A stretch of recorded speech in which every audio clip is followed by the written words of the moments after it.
Morning. आप सभी प्यारे बच्चों का आर्ट्स स्कॉल मैथ क्लासेस में स्वागत है। बच्चों, मैंने पिछली वीडियो में एक्सरसाइज 1.2 का क्वेश्चन नंबर 2 उसका मैंने तीसरा सवाल नहीं बताया था, तो आप यहाँ इसे समझ लें। यहाँ 336 और 54 इस दोनों नंबर का आपको एचसीएफ और एलसीएम निकाल करके उसकी जांच करनी है। तो 336 का गुणनखंड किया तो इस तरीके से यहाँ सामने आपके है, जिसको लिखा है हमने 2 into 2 into 2 into 2 into 3 into 7। फिर 54 का गुणनखंड करने पर यह आपको 2333 आया। इसको हमने लिखा 2333 इंटू 3। एस यानी जो दोनों में कॉमन हो, तो यहाँ देखिए 2 इसमें भी है, 2 इसमें भी है, 3 इसमें भी है, 3 इसमें भी है, तो हमने 2 और 3 निकाल दिया। ये 3 को 2 से गुना करने पर ये 6 आ गया। उसके बाद एलसीएम निकालने में क्या तरीका है कि आपको जो कॉमन है उसको निकाल दें, यानी 2 इंटू 3 लिखा गया। उसके बाद क्या बचा 2 2 2 और 7, तो 2 2 2 7 इंटू इसमें क्या बचा 3 3, तो 3 इंटू 3 सबको इंटू करने पर ये 324 आ गया। उसके बाद आपको पता है, ये आपको सवाल में दिया हुआ है कि दो संख्याओं का गुणनफल एचसीएफ इंटू एलसीएम ये प्रूफ करना है, यानी ए इंटू बी, यानी दो नंबर 36 और 54, 336 और 54 इस दोनों में ये ए है एक बी है, इस तरह से आप लिख सकते हैं। तो यहाँ ए इक्वल टू कितना 336 और बी इक्वल टू 54। अब आप एलएचएस यानी ए इंटू बी, तो ए इंटू बी 336 गुने 54 18,144 आएगा जब इसको आप इंटू करोगे तो। फिर आरएचएस यानी कि ये पूरा S C F A B यानी 3654 का S C F into LCM A B यानी 3654 का एलसीएम। तो आपने एस सी एफ क्या निकाला 6 और एलसीएम क्या निकाला 324। जब इस दोनों का आप इंटू करोगे तो ये 18,144 आएगा। तो इस तरीके से आपने देखा कि जो आपका एलएचएस है वो भी 18,144 है और आरएचएस है वो भी आपका 18,144 है। तो इस तरीके से एलएचएस बराबर आरएचएस आपने प्रूव कर दिया। ठीक है, अब एक्सरसाइज इसी चैप्टर का तीसरा सवाल देखिए, क्वेश्चन नंबर 3।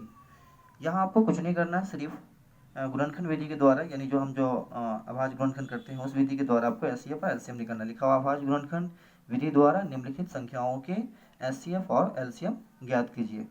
ठीक है, तो देखिए पहला सवाल आपको बताते हैं। यहाँ हमने लिखा है 12 15 21। 12 को आप लिख सकते हैं 3 दूनी 6 और 6 दूनी 12। 15 को हमने लिखा 3 इंटू 5 यानी 3 5 15। 21 को लिखा 7 इंटू 7 इंटू 3 यानी कि 7 या 21। अब आपको एचसीएफ निकालना है, तो एचसीएफ जो सब में हो यानी कॉमन हो एचसीएफ होता है। यहाँ इसमें देखिए 3 है, यहाँ इसमें 3 है, यहाँ इसमें 3 है और कोई कॉमन नहीं है, तो इसका एचसीएफ 3 हो जाएगा। उस तरीके से फिर आगे देखिए एलसीएम यानी जो कॉमन निकल गया उसको लिख दीजिए, बाकी जो बच गया सबको इंटू करना है। तो इसमें देखिए यहाँ पे 2 इंटू 2 हो गया, इसमें क्या बचा 5, इसमें क्या बचा इंटू 7। जब आप इस सब को गुना कीजिएगा तो ये आपको आएगा 420। तो आपने ये एचसीएफ निकाल दिया और ये एलसीएम निकाल दिया। बस इतना ही काम आपको क्वेश्चन नंबर 3 में करना है। इसका दूसरा देखिए, दूसरा क्वेश्चन नंबर तीसरा का दूसरा, आपको 17 का फैक्टर यानी गुणनखंड करना है। तो आप इसको क्या लिख सकते हैं 17 गुने 1। क्यों? क्योंकि 17 का गुणनखंड नहीं हो सकता, ये एक अभाज्य संख्या है। उसी तरीके से 23 को लिखेंगे आप, तो 23 गुने 1। फिर आप 29 को लिखोगे तो 29 भी नहीं टूट सकता, यानी फैक्टर उसका नहीं टूटेगा, तो इसको लिखेंगे 29 गुने 1। अब आपको एचसीएफ निकालना है, एचसीएफ। अब जरा गौर से देखिए इसमें कॉमन क्या है, सब एक जैसा जो है वो क्या है, तो वो आपको 1 दिख रहा है 1, तो इसीलिए इसका एचसीएफ 1 हो जाएगा। ठीक है, फिर आपको एलसीएम निकालना है। एलसीएम निकालने के लिए आप क्या करोगे, सबको गुना करोगे, तो 17 गुने 23 गुने 29। ये 1 1 को गुना करने से तो कोई फ़ायदा है नहीं, इसलिए अभी तो इसको ध्यान दो। तो 17 को, 23 को, 29 को जब आप गुना करोगे तो ये आपका आएगा 11,339। ये हुआ आपका क्वेश्चन नंबर दूसरा।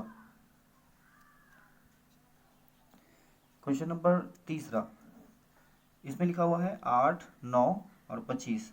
इस तीनों का अभाज्य गुणनखंड विधि के द्वारा एचसीएफ और एलसीएम निकालना है। तो देखिए 8 को आप क्या लिख सकते हैं, 2 इंटू 2 इंटू 2, 2 दूनी 4, 4 दूनी 8। 9 को क्या लिख सकते हैं, 3 इंटू 3 यानी 3 दिया 9। 25 को क्या लिख सकते हैं, 5 गुने 5 यानी 25। अब इसमें देखिए आपको एचसीएफ निकालना है, एचसीएफ। तो एचसीएफ निकालने के लिए क्या होता है, जो सब में कॉमन होता है वही होता है, लेकिन अब इसमें तो कॉमन कुछ दिख नहीं रहा है। इसमें 3 है, इसमें 3 नहीं है, इसमें 2 है, इसमें 2 नहीं, इसमें 5, इसमें 5 नहीं है।